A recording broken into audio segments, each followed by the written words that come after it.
올 한 해도 여러분 참 수고하셨습니다. 여기까지 오시는 게 그냥 우연히 그냥 당연하게 우리 여기까지 온 것이 아니죠. 매 순간순간마다 하나님께서 도와주시고 매 순간순간마다 우리를 붙들어 주시고 우리와 함께 하셨기에 오늘도 우리가 그 은혜를 누리게 된 줄로 믿습니다. 우리가 아까 찬양한 것처럼 은혜 아니면 살아갈 수 없고 은혜 아니면 우리 호흡마저도 다 할 수 없는 연약하고 부족한 인생이지만 하나님의 은혜로 말미암아 하나님의 도우심으로 말미암아 하나님이 붙들어 주심으로 말미암아 우리가 오늘 이 자리에 예배할 수 있고 하나님을 찬양할 수 있고 하나님의 은혜를 송축하는 자리에 서게 된 줄로 믿습니다. 보지 못하고 듣지 못하고 말하지 못하는 걸 우리는 삼중고라고 그러죠. 이 삼중고의 도통을 살았던 그래서 기적 같은 삶을 살았던 헬렌 켈러를 여러분이 기억하실 줄로 압니다. 그 헬렌 켈러가 이 땅에 있는 많은 사람들을 보면서 감사하지도 않고 불평하며 원망하는 모습을 보면서 이런 얘기를 했대요. 나는 이 땅에 살고 있는 모든 사람들에게 이렇게 했으면 좋겠다.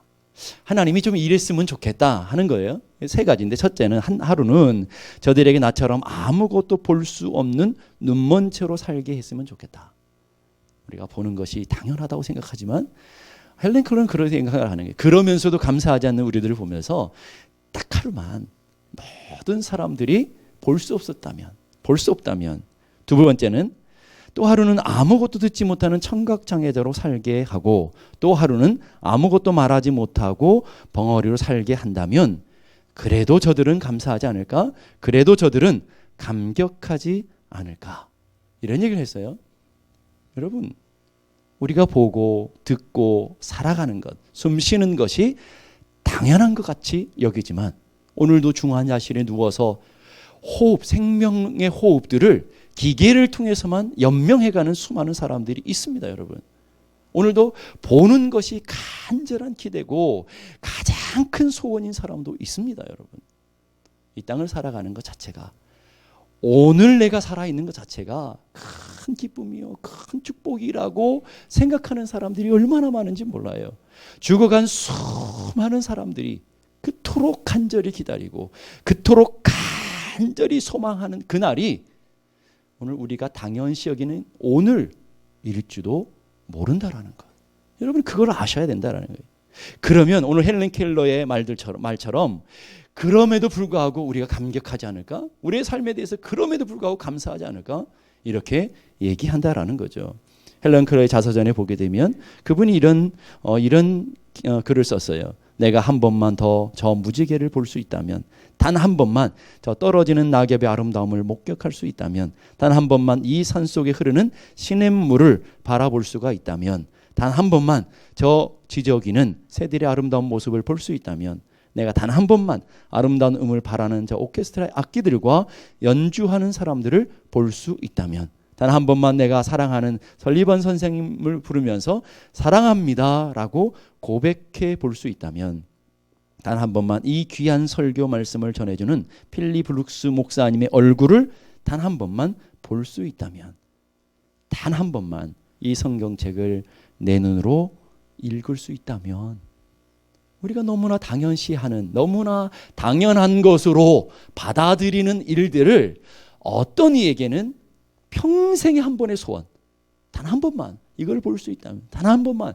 이걸 들을 수 있다면, 단 한 번만 내가 만질 수 있다면, 단 한 번만 하루를 더 살아갈 수 있다면, 이런 소망을 갖고 이런 것들을 간절히 기대하고 소망하며 살아가고 있다라는 거예요. 여러분 어떠십니까? 지난 한 주간 여러분들이 숨 쉬는 것이 당연하고 보는 것이 당연하고 생각하는 것이 당연하고 여러분이 살아오는 것, 여러분의 생명이 당연하다라고 우리는 생각할 때가 얼마나 많아요. 저희 노예 아시는 목사님 따님이 갑자기 30인데 갑자기 쓰러졌어요. 11시에 연락을 받았는데 6시에 뇌사 판정을 받았다고요. 당연하게 생각하는 우리들의 생명이 당연하게 우리는 살아간다고 하는 그것들이 어떤 사람들에게는 기적의 삶이고 어떤 사람에게는 너무너무 소중한 간절한 기대이며 간절한 기도의 제목이라는 걸 우리는 알고 있느냐라는 거예요. 그럼 우리는 그 하나님의 주시는 생명을 누리고 하나님 주신 은혜를 따라 살아가며 하나님 주시는 놀라운 축복을, 엄청난 기적, 엄청난 축복을 매 순간 누리고 있음에도 불구하고 우리는 원망과 불평의 삶을 살아가고 있느냐라는. 왜 그럴까요? 성경은 우리에게 이렇게 말해요. 하나님의 은혜를 잊어버렸기 때문에 그렇다. 이스라엘 백성들이 홍해를 건너는 기적, 하나님의 놀라운 은혜를 체험했어요. 마라가 쓴물이 단물 되어지는 놀라운 능력을 경험했어요. 매일매일 내어지는 만나를 자기들의 손으로 거두며 하나님의 기적을 체험했어요. 불기둥과 구름기둥에 놀라운 하나님의 임재를 맛보며 살았어요. 그런데 여전히 불평하고 여전히 원망해요. 여전히 낙심해요. 여전히 하나님을 향해서 불평을 쏟아 놓는다라는. 성경이 그 이유를 얘기해요. 하나님의 은혜를 잊어버렸기 때문에 그렇다. 그래서 오늘 우리 삶의 자리를 보면 우리가 얼마나 많은 기적들을 맛보고 있습니까? 그렇잖아요. 살아있는 게 기적이에요. 그리고 이 생과 사의 인생의 문제를 놓고 보면 아무 일도 아니에요. 그렇죠? 오늘 중환자실에서 생과 사의 그 사투를 하는 사람들의 입장에서 보면 우리가 고민하고 우리가 염려하고 우리가 씨름하고 우리가 기도하고 우리가 간절히 소망하는 것들이 아무것도 아니라니까요. 정말 아무것도 아니에요. 오늘 여러분들도 보셔요. 여러분이 지난 수많은 인생의 문제들, 아픔들, 기도의 제목들 수많은 일들이 있었는데 그때는 죽을 것 같았고 그때는 내 인생이 무너지는 것 같았고 그때는 내 인생의 절망인 것 같았던 일들이 시간 지나고 나니까 내가 그런 거 가지고 걱정했나? 내가 그런 것 때문에 애탔나? 그런 것 때문에 염려했던 일들이 얼마나 많으냔 말이에요. 그렇잖아요. 그래서 이 설교를 준비하면서 그런 생각하는 거예요. 죽고 살 문제 아니면 그냥 넘어가잖아. 사람도 문제도 아픔도 근심도 정말 죽고 살 문제가 아니면 아무것도 아니에요. 지나고 나면 다 후회할 일들이라는 거예요. 그래서 한번 따라 보십시다. 죽고 살 일이 아니면 그냥 넘어갑시다. 우리 옆에 분하고 인사하십시다. 죽고 살 일이 아니면 그냥 넘어갑시다. 아멘. 그건 여러분의 인생의 에너지를 소진하는 거라고요. 죽고 살 문제가 아니면 다 아무것도 아니에요. 오늘 본문은 광야 40년 생활을 마감하고 가나안 땅에 들어가는, 가나안 땅 바로 앞에 있는 이스라엘 백성들에게 모세가 죽음의 목전에서, 모세는 이 설교를 하면 죽는 거예요. 죽음의 목전에서 세 편의 설교를 해요. 그게 신명기의 말씀이에요. 그 세 편의 설교 중에 첫 번째 설교의 주제가 오늘 말씀이에요. 기억하라. 기억하라. 너희들이 가나안 땅에 가면 하나님의 그 풍성한 은혜를 누리면 기억해라. 뭘 기억하라는 거예요, 여러분? 무엇을 기억하라고요? 우리가 기억할 많은 일들이 있잖아요. 상처도 기억하고 아픔도 기억하고 문제들도 기억하고 이런 많은 것을 기억하며 살아가잖아요. 하나님께서 이스라엘 백성들에게 기억해라, 기억해라, 기억해라, 잊지 말아라 라고 하는 게 도대체 뭘까? 11절 말씀 보십시다. 11절 보니까 여호와를 잊어버리지 않도록 삼갈지어다. 하나님 잊어버리지 말아라. 하나님 놓치지 말아라. 신명기는 계속해서 이렇게 말해요. 너희가 애굽의 종되었던 것들을 기억해라. 너희들이 하나님의 은혜로 구원받은 걸 기억해라. 너희들이 하나님의 은혜로 말미암아 하나님의 자녀된 것을 기억해라. 거기서부터 신앙이 시작되는 거예요. 우리의 신앙의 시작은 다른 것이 아니라 하나님의 전적인 은혜로 내가 구원받았어요. 도무지 구원받을 수 없는, 도무지 은혜 받을 수 없는 우리가 오직 하나님의 은혜로 구원받은 것, 거기서 시작되는 거예요. 여러분, 신앙이 아무리 노력하고 아무리 발버둥 쳐도요, 그 은혜가 망각되어지면 은혜가 없어요. 여러분, 믿음 생활을 못하는 거라고요. 그러니까 오늘 하나님께서 끊임없이 이스라엘 백성들이 이해하는 거예요. 너희들이 어떤 존재였는지 아느냐? 애굽의 종되었던 자들이다. 너희들이 애굽의 종되어서 도무지 430년 동안 종되어서 도무지 구원의 가능성이 없는 너희들을 내가 구원했다. 하나님의 은혜로 구원받았다. 거기 있지 마. 하나님의 은혜로 구원받은 거 결코 놓치지 말아라. 그거 잊어버리는 순간 너희들이 모든 은혜들을 까먹게 된다 하는 얘기를 하고 있어요. 기억하라는 말은 자카르라는 단어를 쓰는데 뼈에 사무치게 하라는 말이, 그냥 머리로 기억하라는 말이 아니라 여러분의 뼈에 사무치도록 붙들어서 그 은혜로부터 떠나지 말아다오. 이게 하나님의 간절한 소망이에요, 여러분. 하나님의 자녀들을 향해서 모세가 이스라엘 백성들이 가나안 땅에 갈 것을 알고 마지막 유언적인 설교라고 그랬잖아요. 가장 중요한 설교. 유언이 가장 중요한 거 아닙니까? 그걸 한마디로 요약하면 기억하라는 거예요. 뭘 기억하라는 거예요? 너희들이 하나님 구원하셨다는 거 기억해라. 너희들이 하나님의 백성이라는 거 기억해라. 이렇게 얘기하는 거예요. 여러분 어때요? 지난 한 주간 살아오면서 그거 기억하며 살았어요? 내가 하나님의 은혜로 구원받은 사람이야. 내가 하나님의 은혜 때문에 살아가는 거야. 이런 거 말이에요. 헤르만 에빙하우스라고 하는 유명한 학자가 있어요. 그분이 인간의 기억에 대한 실험을 했는데 그거를 표로 만든 것이 에빙하우스 망각곡선이라고 그래요. 인간의 기억이 금방 사라져버리다라는 거를 이게 그래프로 만들었는데 인간을 보니까 들은 것, 보고 본 것들을 20분 만에 약 41.8%를 잊어버리더라. 1시간이 지났더니 55.8%를 잊어버리더라. 그러니까 여러분이 오늘 설교 듣고 가도 1시간 지나면 절반은 다 까먹는 거예요. 그래서 이거 대단한 것 같아요. 절반이라도 기억하니까. 예? 얼마나 저는 감격했어요. 1시간 동안 절반은 기억할 수 있다고? 얼마나 소망이 넘치는지 몰라요. 절반을 기억. 하루가 지났더니 66.3%가 날아가 버리고요. 한 달이 지났더니 78.9%, 약 80%를 잊어버린대요. 저는 정말 감격했다니까요. 한 달 동안 제가 한 설교를 20%나 기록한다고? 그럴 수만 있으면 얼마나 좋겠습니까만은 제가 보기엔 1%도 기억 못하는 것 같아요. 그 20%를 기억해내는데 그것이 온전한 기억이 들었냐는 거예요, 여러분. 인간은요 참 이상해서 편집된 기억들을 갖고 있어요. 다 자기중심적인 기억이에요. 여러분 남편하고 아내하고 막 부부싸움을 해요. 하면 나중에 과거 얘기를 하다 보면 뭔가 달라요. 기억하는 게 다르다니까요. 초점이 달라요. 왜 그런 거예요, 여러분? 인간은 자기중심적인 편집된 기억을 갖고 있기 때문에 나는 맞다라고 확신하는데 배우자가 얘기해 보면 아닌 거예요.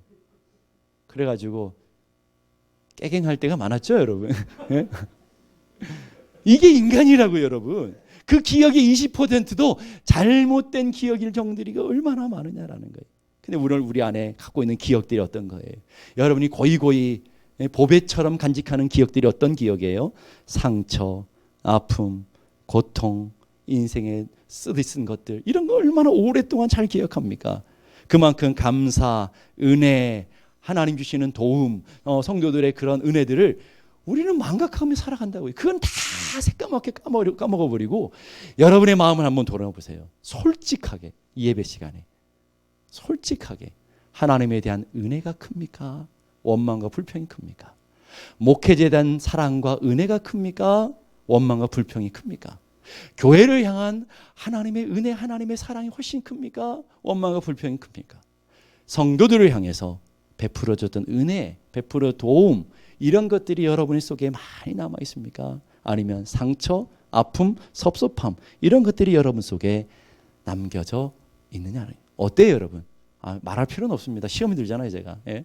말할 필요는 없는데 속으로 한번 생각해 보시라는. 대부분이 받은 은혜, 받은 사랑, 받은 도움 이런 거 별로 기억이 안 나요.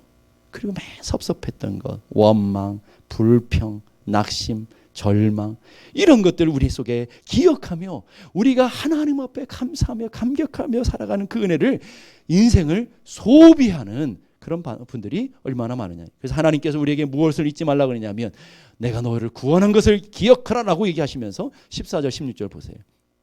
14절 16절에 보면 다 같이 시작.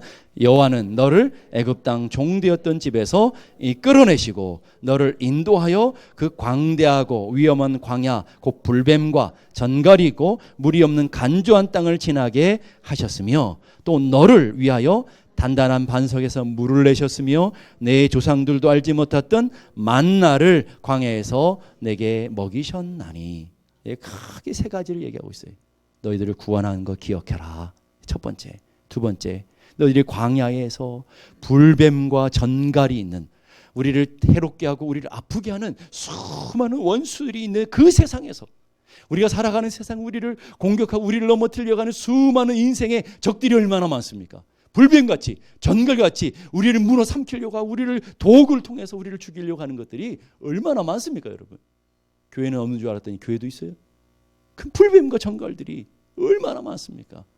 그 광야에서 너를 보호하셔서 여기까지 인도한 것을 감사하고 기억해라. 이 두 번째라는 거예요.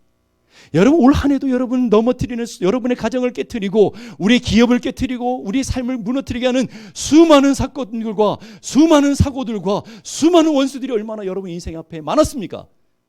뱀과 정과 같은 우리 인생의 원수들이 얼마나 많았냐고요. 여러분이 잘해서 여기까지 오셨나요? 아니잖아요, 여러분. 하나님이 여기까지 우리를 지켜주셨잖아요. 하나님이 여러분을 붙들어 주셨잖아요. 하나님이 여러분을 보호해 주신 줄로 믿습니다. 그걸 바라보며 감사하라는 말이에요. 그리고 그 인생 여정 속에서 그 인생은 물이 없고 간조한 땅이래요. 은혜가 없는 땅. 우리 은혜가 없는 세상을 살아가잖아요. 양식이 없는 세상을 살아가요. 아무것도 없는 세상을 살아간다고요. 그런데 하나님이 단단한 반석에서 물을 내시고 하늘의 만나를 너희들에게 먹이셨다. 무슨 말이에요? 매 순간마다 너희들을 공급하시고 채워주시고 가정에 먹을 양식을 주셨고 또 기업에 하나님께서 은혜를 주셔서 기업이 되게 하셨고 직장을 주셨고 이 모든 것들 하나님의 공급하시는 은혜를 인하여 기억하며 찬송하고 감사해라. 세 가지예요. 우리를 구원하신 것을 기억해라. 너희들이 여기까지 인도하신 것을 기억해라. 보호하신 것을 기억해라. 세 번째로 그 모든 여정 속에서 너희들의 이 인생의 가정에 필요한 것들, 기업에 필요한 것들을 공급해 주신 것을 기억해라. 그러면 감사하게 된다 하는 거예요. 그러면서 오늘 보세요. 주어가 뭐냐면 여호와는 너를, 하나님께서 너를 인도하셨고 하나님께서 너를 붙들어 주셨고 하나님께서 너를 보호해 주셨고 하나님께서 너를 공급해 주셨다. 여러분 그것이 하나님의 은혜라 하는 거예요. 이 말을 더 쉽게 말하면 하나님이 다 하셨습니다. 하나님이 주가 일하셨습니다. 여기까지 나의 나됨이 다 주님의 은혜입니다. 이 고백 할 수밖에 없다라는 거예요. 그거 기억하면. 그걸 잊어버렸으니까 자꾸 그런 일들이 벌어지는 거죠. 그럼 왜 하나님의 은혜를 잊고 삽니까? 성경은 우리에게 아주 친절하게 잘 다 얘기해 줘요. 14절 보십시다. 14절 다 같이 시작. 내 마음이 교만하여 내 하나님 여호와를 잊어버릴까 염려하노라. 하나님의 마음이 아프다는 말이에요. 염려하노라. 이 말은 너희들이 가나안 땅에 가면 하나님을 잊어버릴 것 때문에 염려한다. 마음이 아프다라는 말이에요. 뭐 때문에 하나님 잊어버린다고요? 내 마음이 교만하여. 너희들의 마음이 교만해져서 하나님 잊어버린다. 자, 우리가 하나님 잊고 살아가는 거는 우리의 마음이 뭐한 증거라고요? 교만해서 그런다. 교만해서 그렇다는 말이에요, 여러분. 아도 핑크라고 하는 신학자는 우리가 하나님 앞에 감사해야 되는데 감사를 가로막는 세 가지 원인이 있대요. 첫째가 뭐냐면 교만. 교만이 하나님 앞에 감사하는 걸 가로막는데요. 두 번째는 비교의식. 살만한데 남하고 늘 비교하는 거예요. 저 사람은 그런데 남하고 비교하느라고 감사를 잃어버린대요. 세 번째는 뭐냐면 탐욕, 욕망, 욕심. 이것이 감사를 잃어버리게 한다. 그래서 오늘 그 본문의 첫째, 교만을 다루고 있어요. 근데 그 교만이 어디서부터 생긴 거냐? 성경은 우리에게 정확하게 얘기해 줘요. 12절, 13절 다 같이 시작. 내가 먹어서 배부르고 아름다운 집을 짓고 거주하게 되며 또 내 소와 양이 번성하며 내 은금이 증식되며 내 소유가 다 풍부하게 될 때에 그것 때문에 교만해지다. 배부르고 아름다운 집을 짓고 살고 소와 양이 번성하고 은금이 증식되어지고 소유가 풍부해지고 이것을 오늘 현대적인 방법으로 제가 설명해 드릴게요. 살만하고 돈도 좀 생겼고 아주 큰 집 살고 그다음에 소와 양 사업도 번성하고 또 통장에 돈도 좀 잔고가 있고 또 소유가 풍부해지며 명품도 좀 들고 다니고 좋은 옷도 들고 다니고 이렇게 되면 더 쉽게 얘기해 드릴게요. 살만하니까 이제 근심도 좀 없고 이제 물질도 좀 생겼고 건강도 좀 하고 조금 더 부족하면 배부르고 살만하니까 너희들 하나님 잊어버렸다. 오늘 하나님께서 그렇게 진단하시는 거예요. 너희들의 마음이 교만해서 하나님이 잊어버리는데 그 교만의 원인이 뭐냐면 살만해서 그렇다. 여러분 그렇지 않습니까? 우리가 여러분 가정에 어려움이 있으면 어때요? 하나님 앞에 나와서 주의 은혜 아니면 살 수 없습니다. 오늘도 붙들어 주셔야 됩니다. 하나님 은혜가 필요합니다. 그러다가 문제가 살짝 해결되면 언제 내가 그랬나? 제일 먼저 끊는 게 뭐예요, 여러분? 제일 먼저 끊는 게 뭐예요? 11조요? 제가 원하는 답이 아니. 제일 먼저 여러분 끊는 게 뭐냐고요? 예? 예, 여러분이 대답했어요. 예배하고 기도를 끊어버리잖아요. 예, 이게 오늘 우리들의 모습 아니냐고요. 가정에 어려움이 있고 부부의 어려움이 있고 여러분의 건강에 어려움이 있으면 하나님 앞에 나와서 기도해. 하나님 은혜 주세요. 하나님 문제 해결해 주세요. 하나님 도와주세요. 주의 은혜 아니면 살 수 없어요. 하나님 붙들어 주세요. 그러다가 조금 살만하면 제일 먼저 끊는 게 뭐예요? 기도 아닙니까, 여러분? 이게 오늘 우리들의 현실이라고요. 이게 오늘 우리들의 모습이라고요. 너나 할 것 없이 목사로부터 시작해서 누구나 다 그렇다는 게 누구나 다 하나님과 멀어지는, 마음이 하나님으로부터 멀어져요. 생각이 하나님으로부터 멀어져요. 그래서 여러분 질병 갖고 있는 게 위기가 아니라 여러분 아무 걱정 없이 몸이 건강해서 아무 생각 없는 게 진짜 그게 영적 위기라니까요. 여러분 건강을 잃었을 때 하나님 앞에 얼마나 간절히 부르짖습니까? 간절히 찾습니까? 여러분 가난할 때 영적 위기가 오지 않아요, 여러분. 살만할 때 영적 위기가 온다고요. 정말 여러분의 삶에 부족함이 없을 때, 하나님도 필요 없이 물질로 다 해결할 수 있을 때, 그때 영적 위기가 온다고요. 문제가 많을 때 우리 삶에 위기가 오는 게 아니에요, 여러분. 정말 평안할 때, 그때 영적 위기가 우리에게 오게 되고, 세상의 것 돈은 좀 가지고 있고 건강은 좀 하고 세상에 많은 것들을 얻었을지는 모르지만 진짜 잊어버릴 것, 영혼의 생명을 잊어버릴 수 있다. 영적 위기가 다가올 수 있다. 그 심각성을 여러분이 알고 계시느냐라는, 알고 계시느냐. 그래서 주님은 끊임없이 깨어 있어야 된다, 기억해야 된다라고 말씀하시는 거예요. 그래서 오죽하면 이런 속담이 생길까요? 화장실에 갈 때의 마음과 나올 때의 마음이 여러분 같죠? 예? 여러분 같을 줄로 믿습니다. 다르다니까요. 달라.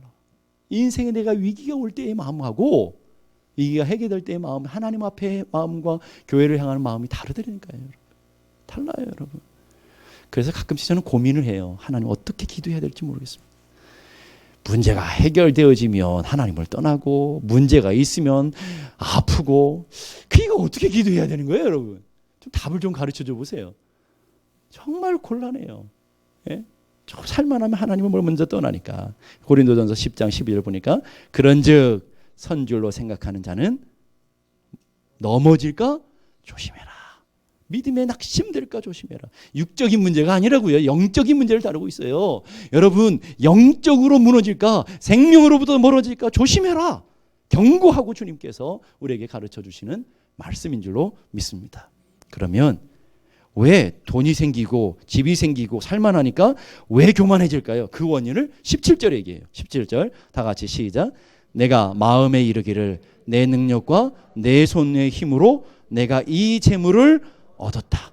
자, 여기 주어가 뭐냐면 내 능력, 내가 하는 말이에요. 근데 내가 마음에 이르기를, 겉으로는 절대 그렇지 않아. 이렇게 교회 오면 다 하나님이 하셨죠. 다 하나님이 이루신 거예요. 다 하나님의 은혜로 살아가는 겁니다. 그럼 여러분 또 아멘. 얼마나 잘해요? 겉으로 대놓고 내가 잘했다고 하는 사람 하나도 못 봤어요. 교회에서는. 다 겉으로는 주님의 은혜입니다. 하나님이 하셨습니다. 하나님의 영광을 위해서 되어주면 좋겠습니다. 다 주님이 이루실 겁니다. 그러지만 내 마음에 누가 이뤄요? 내 마음에 누가 말해요? 내가 말하는 거예요. 돌아서면서 그래도 내가 잘해서 그렇지, 그래도 내가 열심히 살아서 그렇지, 그래도 내가 믿음 좋으니까 그렇지, 내가 그래도 열심히 살아서 그렇지, 내가 내 힘으로 내가 이게 오늘 본문 짧은 말에 3번이나 반복되고 있다니까요. 내가 해서 그럴 거야, 내가 잘나서 그런 거야, 내가 열심히 살아서 그런 거야. 그러고 있더라는 거예요. 예? 아기가 맞대잖아요. 예? 예? 오늘 여러분 우리 삶의 자리에 그렇지 않습니까? 탕자가 왜 고난당하는 거예요? 아버지의 은혜, 아버지 안에 있으면 아버지의 은혜를 잊어버렸어요. 그리고 아버지를 떠났어요. 그때 영적인 폐륜이 나타나게 되는, 그렇게 우리의 삶의 모습이에요. 사울왕이 얼마나 영광스러운 자리에, 이스라엘의 첫 번째 왕이에요. 이스라엘의 첫 번째 왕의 영광을 어떻게 잊어버렸냐고요. 하나님의 은혜를 잊어버렸어요. 하나님의 부유하심을 잊어버렸어요. 그래서 자기 소견에 옳은 대로 살았어요. 그랬더니 패역한 왕이 되어지고 마는 거예요. 아담과 하와가 하나님의 영광과 하나님의 은혜 가운데 에덴 동산에 놀라운 축복을 누렸던 영광의 사람이었다고요. 근데 왜 에덴 동산에 쫓겨나요? 하나님의 은혜를 잊어버렸어요. 그리고 자기가 하나님처럼 되고 싶은 거예요. 자기 마음대로 살고 싶은 거예요. 그랬더니 하나님께서 이 아담과 하와를 에덴에서 쫓아내버리고 마는 것을 보게 되는 거예요. 그래서 하나님께서 이렇게 말씀하시는 거예요. 18절 다 같이 보십시다. 18절 다 같이 시작. 내 하나님 여호와를 기억하라. 그가 내게 재물 얻을 능력을 주셨음이니라. 자, 내 마음에 이르기를 내가 하는 그 사람을 보면서 하나님이 대답해 주는 거예요. 웃기고 있네 하는 거예요. 내가 너에게 준 거지. 내가 너에게 공급한 거야. 내가 너에게 베풀어 준 거야. 사업장도 가정도 배우자도 건강마저도 다 너에게 준 거야. 여러분 아무리 다 가졌어도 오늘 하나님이 건강줄 하나만 딱 끊어버리면, 여러분 건강줄 하나만 딱 끊어버리면 내가 갖고 내가 자랑하는 것들이 하루아침에 다 날아가 버리는 거예요. 여러분 아무짝에 쓸모없는 거예요. 천만금을 준들 여러분의 건강하고 바꾸겠냐고요. 그 생명줄들을 다 주님이 붙들고 있는데 주님이 뭐라 하냐면 내가 하는 거야. 내가 너를 붙들었고 내가 너를 공급했고 내가 너를 지켜줬고 내가 너와 함께한 거야. 내가 너에게 함께한 거다라고 말하는 거죠. 여러분 오늘도 하나님이 작심해서 뭐 건들 필요도 없이 하나님이 후 하고 호흡만 한번 불어버리면 우리가 갖고 있는 거, 우리가 자랑하는 것 한순간에 다 날아가 버린다니까요. 여러분 그걸 아십니까? 여러분 자랑할 게 우리가 뭐 있어요? 여러분 아무것도 없어요. 아무것도 없어. 오늘 하나님께서 말씀해요. 내가 너에게 재물 얻을 능력을, 재물 얻는 환경을, 재물 얻는 만남을 주셨느니라. 하나님이 하셨다. 분명하게 기억하라. 하나님이 하셨다. 하나님이 일하셨고 하나님이 주셨다. 그걸 잊지 말아라. 주님이 우리에게 경고하고 있는 것을 보게 됩니다. 신학자 플리처라고 하는 분이 계시는데 한 신학생이 찾아와서 물었어요. 어떻게 하면 훌륭한 목회자가 되고 어떻게 하면 유능한 전도자가 될 수 있습니까? 그러면 플리처 박사 유명한 박사님이시니까 신학적으로 뭐 이런 대답을 해주면 얼마나 좋아요. 열심히 기도하고 뭐 가서 나무 뿌리 하나를 뽑아라 이러면 얼마나 간단해요. 뭐 그런 게 아니고요. 자네가 유능한 전도자 목회자 되길 원한다면 이 한 가지를 결코 평생 동안 잊어서는 안 된다. 도대체 그게 뭔데요? 자네가 영국에서 가장 보잘것없는 존재라는 것을 기억해라. 가장 보잘것없고 가장 부족한 존재를 하나님 들어서 쓰신다고 하는 것을 기억해라. 그러면 하나님이 너를 쓰실 거야. 그러면 하나님께서 너를 사용하실 거야. 오늘 하나님께서 오늘 우리에게 똑같은 얘기를 하시지 않을까요? 내가 이 많은 것을 누리고 많은 것을 우리는 누리는 엄청난 감격과 엄청난 은혜 속에 살아가요. 그러면서 우리가 늘 잊지 말아야 될 것, 하나님의 은혜로 살아갑니다. 다 하나님의 은혜이고 다 하나님이 하셨습니다. 사도 바울이 고백한 것처럼 나의 나 된 것이다. 하나님의 은혜로 된 것입니다. 고백할 수 있는 은혜가 있기를 주님의 이름으로 축복합니다. 그러면서 끝에 가니까 하나님의 은혜를 잊어버린 사람들에게 하신 하나님의 경고가 마지막으로 기록되고 있어요. 경고가 뭐냐면 19절 보십시다. 너희가 멸망할 것이다. 이렇게 끝내지 아니하시고 그게 단어 앞에 아주 무서운 단어 하나를 집어넣었어요. 너희가 반드시 기필코 멸망하게 할 것이다. 하나님이 교만한 사람들, 하나님이 자신의 하나님의 은혜를 잊고 살아가는 사람들을 잊지 아니하시고 반드시 기필코 멸망으로 끌고 갈 것이다. 주님께서 말씀하시는 거예요. 한 성경학자가 우리가 원망하고 불평하는 원인을 이렇게 말해요. 우리가 기억해야 할 것을 망각하고 망각해야 할 것을 기억하며 살기 때문이다. 여러분 무엇을 기억하며 살아가십니까? 여러분 무엇을 여러분의 마음에 새기고 살아가십니까? 여러분 부모에 대한 어떤 기억을 갖고 있어요? 얼마나 우리를 이 땅에 태어나게 하고 여기까지 오게 하는데 얼마나 많은 은혜가 있습니까? 근데 그 은혜는 까마득하게 모르고 얼마나 부모에 대한 원망과 부모에 대한 상처들을 우리는 마음에 들고 살아가느냐라는 거예요. 여러분 배우자에 대한 마음이 어떻습니까? 배우자를 정말 기뻐하고 감사하는 그런 마음을 품고 살아가고 있습니까? 여러분 교회는 어떻습니까? 교회에 대해서, 장로님들에 대해서, 목사님들에 대해서, 권사님들에 대한 어떤 마음들을 갖고 있습니까? 어떤 마음을 품고 있어요? 좋은 마음, 기쁜 마음, 감사한 마음보다는 섭섭했던 마음들, 불편했던 마음들, 오는 고스란히 그것을 품고 살아가고 있지는 않느냐라는 거예요. 그래서 무엇을 품고 살아가느냐, 이게 중요하죠. 잠언 18장 12절 보니까 사람의 마음에 교만은 멸망의 선봉이요 겸손은 존귀의 길잡이니라. 여러분 어떤 삶을 살기 원하세요? 멸망으로 가기를 원하십니까? 존귀한 삶을 살기 원하십니까? 어떤 삶을요? 어떤 삶을요? 옆에 분하고 인사하십시다. 있을 때 잘하자. 다시 한번, 한번 인사합시다. 있을 때 잘하자. 그거예요, 여러분. 하나님이 은혜 주셨을 때, 하나님이 기다려 주실 때, 하나님이 인내하실 때, 하나님이 참아 주실 때, 하나님이 복을 주실 때 잘하는 성도가 진짜 복 있는 성도인 것을 믿습니다. 야고보서 4장 6절 보니까 그러나 더욱 큰 은혜를 주시나니, 어떤 사람에게요? 하나님은 교만한 자를 반드시 물리치시고 겸손한 자에게 은혜를 주시느니라. 겸손한 사람에게 은혜를 주신다. 하나님은 겸손한 사람을 사용하시고 겸손한 자에게 복을 주시는 줄로 믿습니다. 그 마음 여러분 잊지 않기를 간절히 바랍니다. 그러니까 주님이 생각해라, 기억해라 라고 얘기하시는 거예요. 영어의 생각하라는 단어와 감사하라는 단어가 어근이 똑같대요. 생각을 많이 해야, 하나님의 은혜를 잘 기억해야 감사할 수 있다라는 거예요. 은혜를 잊고 살아가는 우리는 배은망덕이라고 그래요. 배은망덕이 하나님 앞에 가장 큰 죄다 하는 거예요. 우리가 다음 주에는 추수감사주일로 드려요. 추수감사주일 전에 왜 이런 설교를 꼭 제가 하시는 줄 아세요? 여러분이 그냥 추수감사절 보내지 않았으면 좋겠어요. 한 해를 한 주 동안 기도하면서 하나님의 은혜로 여기까지 왔고 하나님이 다 하셨고 하나님의 은혜로 살아가는 것을 우리가 좀 알고 그걸 좀 기억하며 정말 감사함으로 드리는 절기가 되었으면 좋겠어요, 여러분. 정말 여러분이 낙심된 일, 절망된 일, 원망스러운 일들이 올 한 해 많았다 할지라도 여러분 한 주간을 보내면서 하나님의 은혜를 다시금 기억해보고 다시금 되돌려서 하나님의 은혜로 살아가는 것이고 교회의 은혜로 살아가는 것이고 하나님의 돌봄으로 살아가는 것을 여러분이 기억하셔서 그 풍성하고 넘치는 감사로 다음 주일에 풍성한 감사의 예배가 되어지기를 간절히 바랍니다. 제가 설교를 준비하다가 이런 글을 찾았어요. 이 글을 보니까 너무너무 이 시인의 고백이 너무너무 마음에 다가왔어요. 제가 여러분들에게 읽어드리고 예배를 마치도록 합니다. 하나님 때때로 병들게 하심을 감사합니다.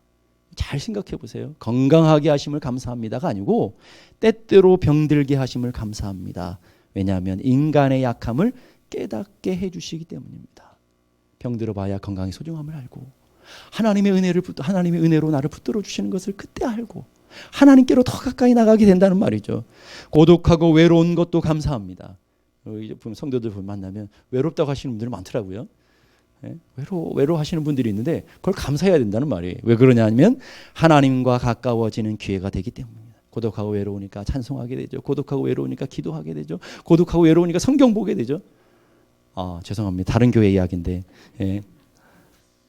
여러분 너무 바쁘고 너무 재미난 일이 많으니까 성경도 멀어지고 기도도 멀어지고 하나님과도 멀어지는 거 아닙니까?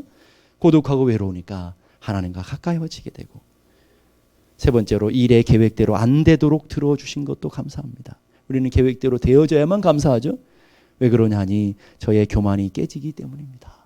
안 되는 일을 통해서 우리의 교만이 깨지고 겸손하게 되지 하나님의 은혜로 살아가는 것을 알게 되는 돈이 떨어지고 사고 싶은 것도 마음대로 못 사게 하신 것도 감사합니다. 눈물 젖은 빵을 먹는 심정들을 이해하게 하기 때문입니다. 자식들이 공부를 기대만큼 못하고 다른 말로 말하면 자식들이 속썩이고 아내, 남편이 미워지고 그런 분들이 계시죠. 죄송합니다. 또 아닌가 보네요.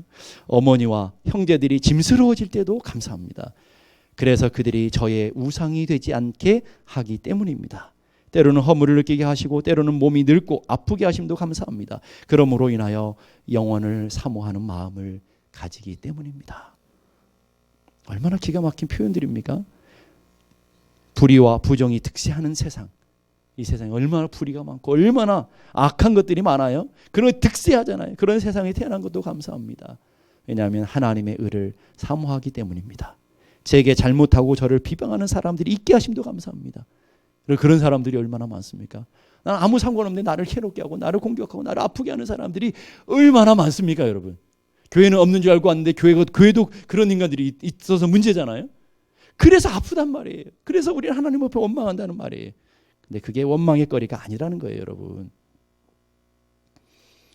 그럴수록 더욱 겸손해지고 더욱 노력하기 때문입니다. 오늘 밤 잠 못 이루고 뒤척이게 하심도 감사합니다. 갱년기 불면증을 앓고 있는 분들 감사하셔야 돼요. 그 이유를 가르쳐 드릴게요. 왜냐하면 병들고 고통받는 이웃을 위해 기도할 수 있기 때문입니다.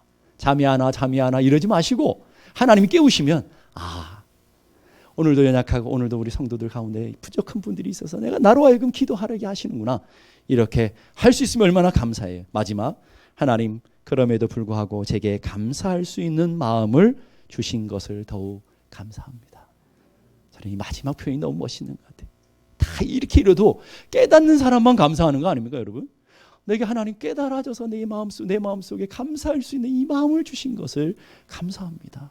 제가 설교 준비하면서 여러분을 위해서 기도했어요. 하나님, 우리 성도들 한 사람 한 사람이 다 깨달을 수 있는 마음 주셔서 정말 하나님의 은혜에 감사하고 하나님의 은혜를 감사할 수 있는 마음을 하나님 허락해 주시면 감사하겠습니다.